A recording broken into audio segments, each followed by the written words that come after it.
On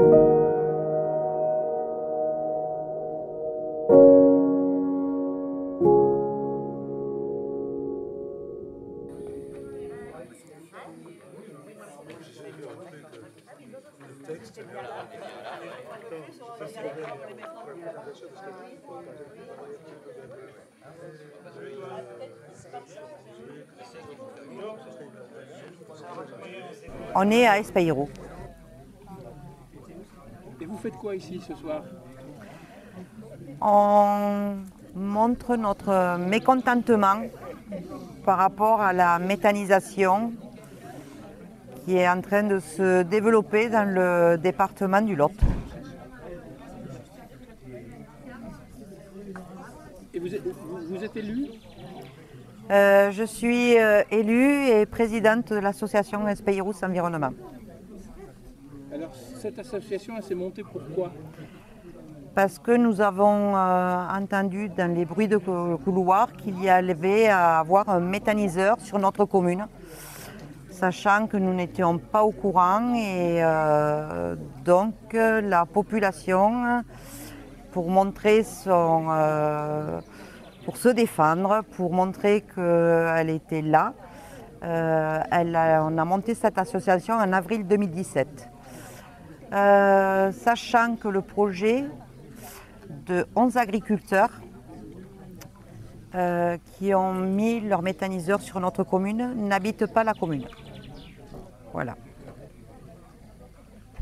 Et ce méthaniseur, il engrange des déchets qui viennent d'où? Alors, il engrange des fumiers, lisiers, des cultures intermédiaires. Ils ensilent aussi des raies, des céréales qui ne sont pas arrivées à maturité pour mettre dans le méthaniseur, et ils achètent même maintenant de l'herbe qu'ils ensilent pour le méthaniseur. Donc plutôt que de le donner aux bêtes, on préfère le mettre dans le méthaniseur. Voilà. C'est pas très rentable cette histoire? En fait, l'agriculture, normalement, et nos terres sont nourricières. La terre, c'est du vivant. Elle est là pour nourrir les humains et les animaux en premier lieu. Et on détourne à quelque part cette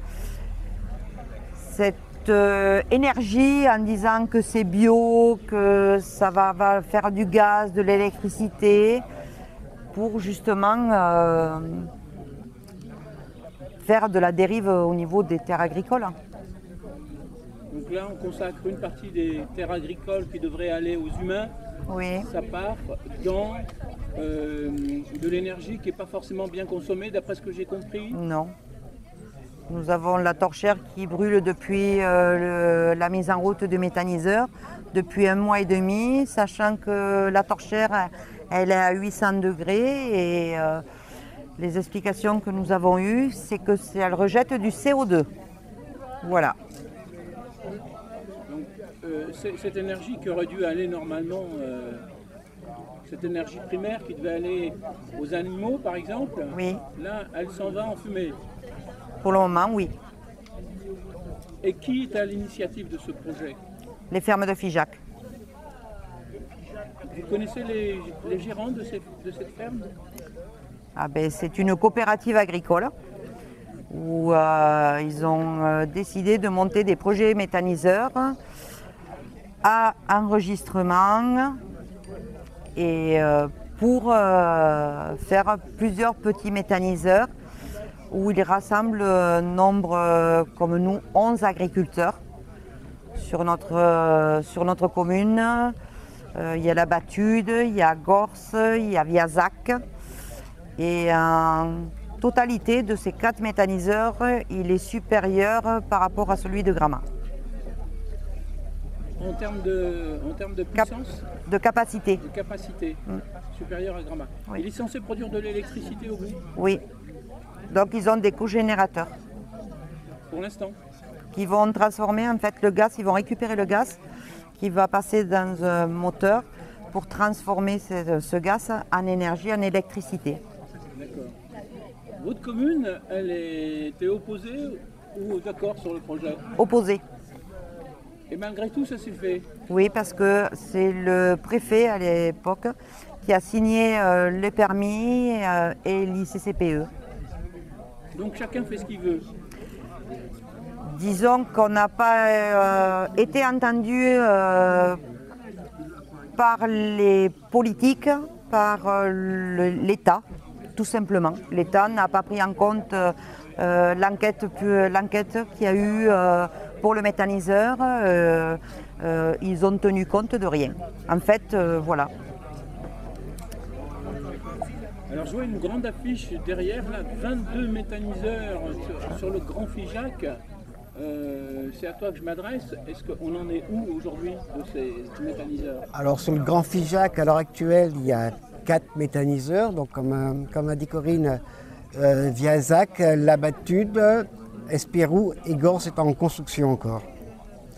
C'est les 4. Après, sur le PCAET du Grand Figeac, ils en ont prévu 22, plus 23 potentiellement dus aux besoins en énergie.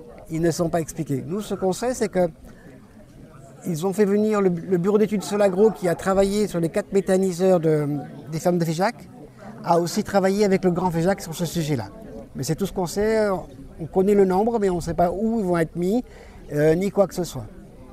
22 méthaniseurs, est-ce qu'on a une idée des surfaces agricoles qui sont perdues pour l'humain et pour les animaux?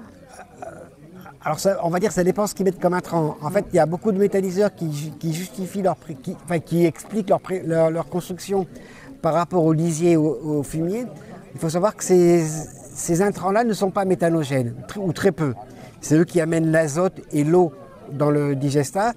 Mais il faut automatiquement des cultures associées, sinon ça ne serait pas rentable pour eux. En sachant qu'un méthaniseur comme celui d'Espérou, le rendement du cogénérateur, c'est entre 32 et 38%.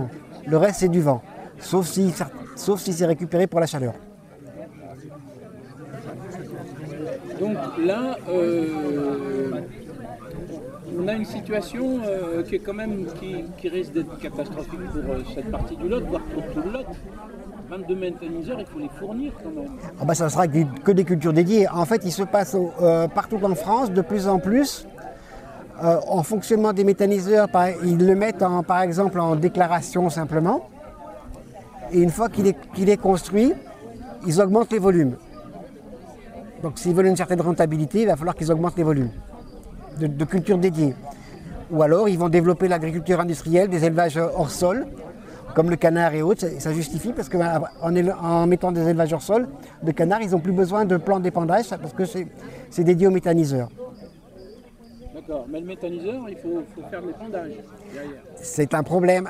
Sur un méthaniseur moyen, je pense qu'il faut à peu près 2000 hectares pour l'épandage. 2000 hectares. Donc c'est 2000 hectares qui sont des zones de pollution à terme? À partir du moment où le digestat est très liquide, en fait, ils pourraient faire une séparation de phase ou bien le recharger en paille, mais ce qui ne serait pas rentable pour eux. Donc ils rajoutent de l'eau, il est liquide, et après ils s'en foutent complètement. Le digestat, il y a quelques années, c'était un déchet. Juste par un décret, c'est passé en produit. Donc en fait, c'est juste un décret qui dit qu'il change le truc. Les contenants sont les mêmes. Et le problème d'azote et le problème d'écoulement sont les mêmes aussi. Qu'est-ce qu'on peut contre ça? Bon, on a essayé de discuter, on a essayé au niveau de la préfecture de faire évoluer les choses, d'avoir de la concertation. Nous, on ne comprend pas, par exemple, dans le Doubs, ils n'épandent pas sur des sols inférieurs à 20 cm. Sur le causse du Lot, il y a 5 cm où il n'y a pas de terre, ils épandent quand même. Il y a des départements qui sont intelligents, qui arrivent à travailler en bonne conscience. Et ici, dans l'autre, on n'y arrive pas.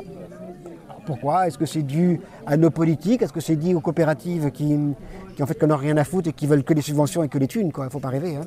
Parce que ça, c'est subventionné. Ouais. Énorme. Je ne sais pas, pour Espérou, tu as eu combien? Ils ont eu 1,4 million de subventions. Sur un montant? Sur un montant de 3,5 millions. Oui, il faut faire des méthaniseurs dans tous les coins, ce tarif-là. C'est rentable. Oui. Ah, pour eux. Et il ne faut pas oublier non plus qu'après, l'électricité est subventionnée.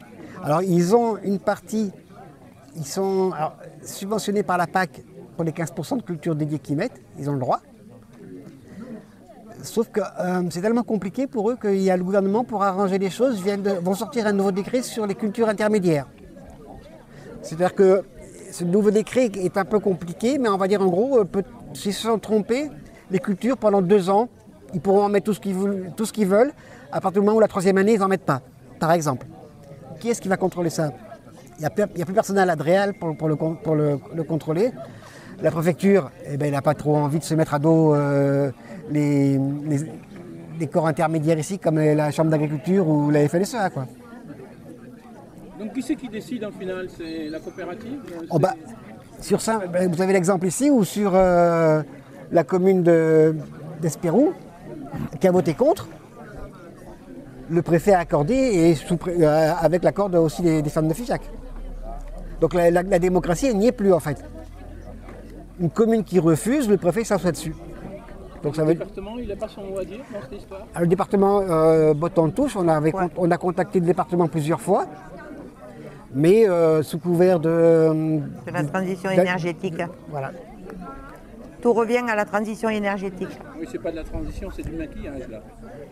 Oui, mais ça fait bien de mettre transition énergétique, ça fait mieux.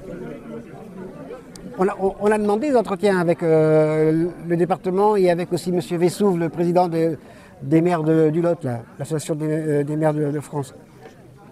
On lui a offert même un livre sur la méthanisation. Et toujours rien. On a essayé d'interpeller les candidats. Rien des socialistes, enfin des dissidents socialistes qui n'ont strictement pas répondu.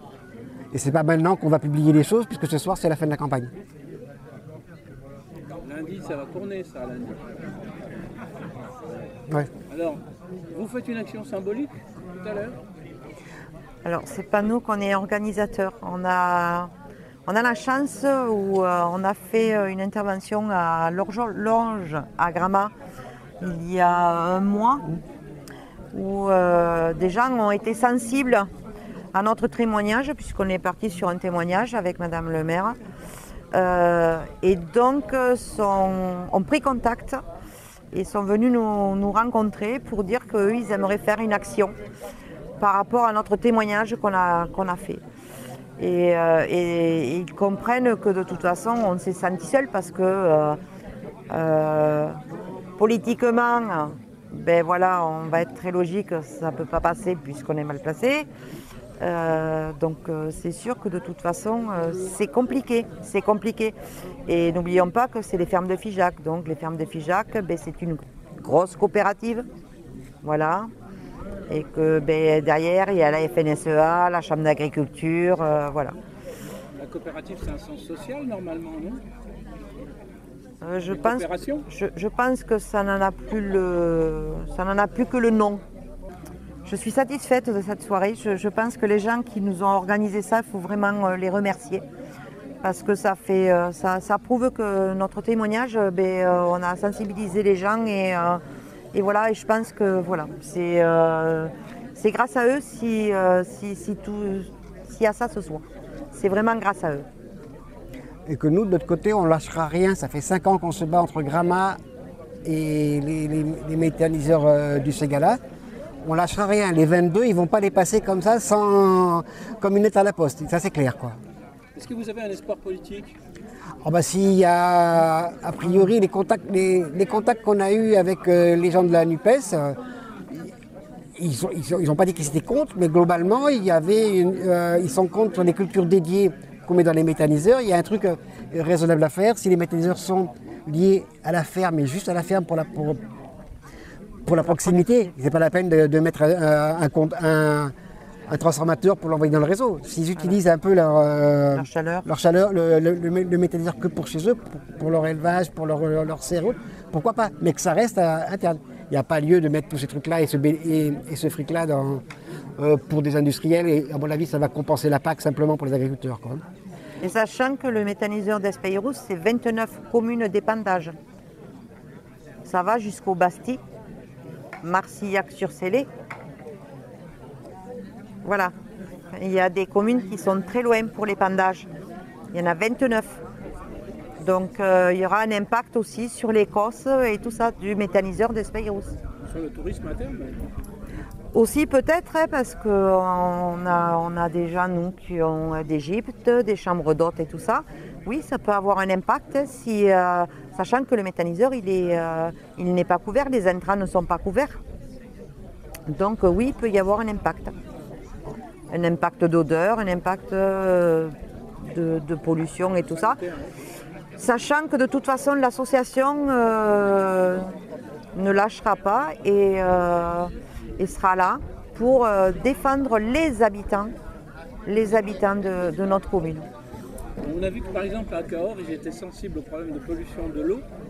Et pourquoi ils ne réagissent pas là, ici? Parce que ça va être un gros problème, la pollution de l'eau. En fait, les pollutions à Cahors, c'est quand il pleut, les sols calciques ne filtrent pas, il y a trop de matières premières, de matière organique et la station de traitement d'eau ne pas filtrer, ne pas traiter. Pour améliorer les choses, on va faire une station de traitement d'eau qui va coûter une fortune, plutôt qu'en amont de faire attention et de ne pas épandre n'importe quoi. Mais le Lot, il veut ça fait 30 ans, il y avait des hydrogéologues comme M. Taris et M. Salomon qui avaient fait des études qui disaient l'agriculture industrielle, il y a des risques pour les rivières souterraines et pour les sols. Ils sont tous au courant. Les préfets, les élus qui sont là depuis, ils s'en foutent complètement. C'est l'agriculture industrielle qui décide pour le Lot, quoi. Pourquoi ce rassemblement aujourd'hui? Exactement, oui. Parce qu'il y a, pour dénoncer la méthanisation et ses conséquences. Et entre autres, il y a les épandages de digesta qui sont une catastrophe pour les sols, ça c'est sûr. Il y a que ça favorise aussi l'agrandissement des fermes au détriment de l'installation de paysans nombreux comme on en voudrait à la Confédération paysanne. Et bon, ça n'a rien à voir avec l'agriculture paysanne, évidemment, les méthaniseurs. C'est aussi un danger pour les agriculteurs qui participent à ces choses-là, parce qu'en agriculture, les sous-produits ne sont pas payés. Et le jour où la production deviendra un sous-produit par rapport à la production d'énergie, les industriels et l'agro-industrie ne leur paiera plus à un juste prix leur production agricole. Voilà. Ça, c'est la base. Et après, toutes les perversions, un méthaniseur, il faut que ça tourne 24 heures sur 24. Alors du coup, il faut des matières méthanogènes à l'intérieur, comme par exemple le maïs. Et on le voit là, il y a des cultures qui devraient être destinées à nourrir des hommes ou des animaux, indirectement des hommes, voilà, ou directement, qui passent dans les méthaniseurs pour produire de l'énergie. Et à des prix qui sont rien à voir avec les prix courants où les agriculteurs peuvent acheter du foin normalement et des choses comme ça. Donc ça, on a l'exemple en Allemagne où d'ailleurs la méthanisation est en train de régresser fortement, parce que pendant un moment ils ont mis du maïs dans les méthaniseurs, ils ont même été subventionnés pour les maïs. Et les agriculteurs, les éleveurs ne trouvaient plus de maïs pour alimenter leurs animaux. C'était une vraie catastrophe. Et tout ça, ça fonctionne parce que la production à la sortie, c'est-à-dire la production d'énergie, est fortement subventionnée. Les méthaniseurs déjà à l'investissement sont subventionnés et le rachat d'électricité produit parce qu'ici on parle de méthane transformé en électricité. Hein. Il n'y a pas de réseau de gaz dans lequel on puisse injecter, donc ils transforment ça en électricité et c'est fortement primé. Moi je connais que le prix du contrat qui lie Bioquercy, Grama avec EDF, c'est 23 centimes le kilowatt. Donc 23 centimes le kilowatt. J'imagine qu'ils ont un contrat qui leur fournit de l'électricité à 8 ou 10 centimes pour faire fonctionner leur truc, quoi. C'est aberrant. Par contre, nous, on va le payer, ça. Et puis la méthanisation, on parle d'énergie renouvelable, hein, on parle bien de ça. La méthanisation n'est pas en capacité, quel que soit le nombre de méthaniseurs en France, de pouvoir remplacer, même en complémentation du photovoltaïque, quoi, de pouvoir compenser la production nécessaire. C'est peanuts, quoi, ce que ça va sortir. Alors aujourd'hui, on prend du gaz pour faire de l'électricité qu'on transporte. Voilà. Bon, mais en amont, on fait on produit de la nourriture d'une certaine façon qui pourrait aller à destination des hommes et des animaux. Et là, on va nourrir une machine qui, elle, n'est pas forcément rentable en termes d'énergie. Non, mais ça c'est sûr. Hein. Je veux dire, s'il n'y avait pas les subventions d'État, d'État ou régionaux, parce que la subvention de Bioquercy, c'était la région qui l'a donnée, ou l'ADEME, c'est l'État. Eux, ils n'ont pas eu droit à l'ADEME au niveau de Bioquercy, je crois. Mais ils ont eu quand même 2,5 millions de subventions de la région sur un méthaniseur qui coûtait 12,5 millions. Donc c'est quand même 25% de subvention, c'est pas mal. C'est quand même beaucoup. C'est des aides qui ne vont pas ailleurs, sur des structures qui en auraient vraiment besoin pour développer l'agriculture sur le territoire et tout. Et oui, non, c'est juste une aberration, quoi. Alors le danger aussi après pour les agriculteurs qui se seraient spécialisés dans cette production, si on leur dit demain on ne vous prend plus rien. Ah mais là, ils sont mal parce que ça leur fait pieds et poings liés à cause d'investissements. Alors les agriculteurs ils ne se plaignent pas, mais ils disent qu'ils sont à la gorge parce qu'en général ils sont surendettés, surtout les gens qui sont sur ce genre de projet. Mais là, c'est un surendettement qui leur interdit de pouvoir arrêter l'agriculture s'il y a des problèmes au niveau agricole, c'est sûr. Alors moi, personnellement, j'étais un partisan, et je suis toujours un partisan de la méthanisation hyper locale. Est-ce que pour une petite ferme, pour une école, pour des petites structures, est-ce qu'on ne peut pas prendre vraiment les vrais déchets pour en faire de l'énergie, pas forcément de l'électricité, mais pour produire du gaz et de faire de la cuisson, etc. Oui, non, mais là, enfin, nous, on ne se bat pas contre toute la méthanisation. Effectivement, un maraîcher, par exemple, on a porté un dossier avec l'ARDEAR d'un maraîcher qui met ses déchets dans un petit méthaniseur, qui produit du gaz et qui l'auto-consomme pour faire cuire ses conserves. Il n'y a rien d'aberrant d'un point de vue. Alors après, le problème c'est d'arriver à bien... Ce qui se passe aujourd'hui, c'est qu'on se dit « Ah, il y a une énergie renouvelable, donc ça, on fait ça ». Mais on ne réfléchit pas aux conséquences. Un des problèmes... Moi, la méthanisation ne me gêne pas en soi. Ce qui me gêne dans la méthanisation, c'est que justement, on va faire des cultures pour les mettre dedans. Alors, bon, par exemple, ce n'est pas le cas de Grama, parce que Grama, c'est des déchets qui sont mis, alors des vrais déchets, qui sont mis dans le méthaniseur. Mais après, le problème, c'est qu'est-ce qu'on fait des déchets du méthaniseur? Parce que c'est quand même 90% de ce qu'on met dans le méthaniseur qui sort de l'autre côté et qui n'est pas transformé. Parce que la méthanisation, à 40 degrés, elle ne transforme rien, c'est pas du compost. Et justement, il y a un peu... on assimile trop ça à du compostage, c'est-à-dire un changement du produit, mais c'est pas le cas. Et ça permet de se débarrasser à bon prix de déchets qui coûtent cher à être détruits, comme par exemple les déchets d'abattoir. Mais les déchets d'abattoir sont interdits d'épandage sur les sols agricoles. Mais quand ils sont passés par le méthaniseur... Et ils ont pris une virginité, c'est plus des déchets d'abattoir, c'est des digestats. Et c'est plus pareil. Donc c'est... Voilà, non, mais la méthanisation... Et alors bon, il y a une volonté quand même politique. Comme de toute façon, l'État est largement en retard par rapport à ses engagements de la COP21 et tout ça sur les énergies renouvelables. Maintenant, ils veulent rattraper le retard et du coup, ils font n'importe quoi. Donc, ils veulent développer la méthanisation industrielle, parce que c'est de la méthanisation industrielle, la méthanisation qui est faite ici, c'est des agriculteurs qui la font, mais c'est quand même à un niveau industriel. Et pareil, ils font des projets de photovoltaïque au sol de 90 hectares et voire plus sur des terres agricoles. Enfin, c'est n'importe quoi. On est à un moment où on est vraiment dans n'importe quoi. Alors aujourd'hui, vous allez vous promener avec des flambeaux. Oui. Ça a quoi comme signification? C'est pour illustrer, parce que quand ils ont mis en route le méthaniseur d'Espeirou, il y a une torchère, c'est obligatoire, et c'est quelque chose qui doit flamber quand il y a un problème et qu'il y a du méthane qui risque de partir. Mais bon, c'est ponctuel et ça brûle.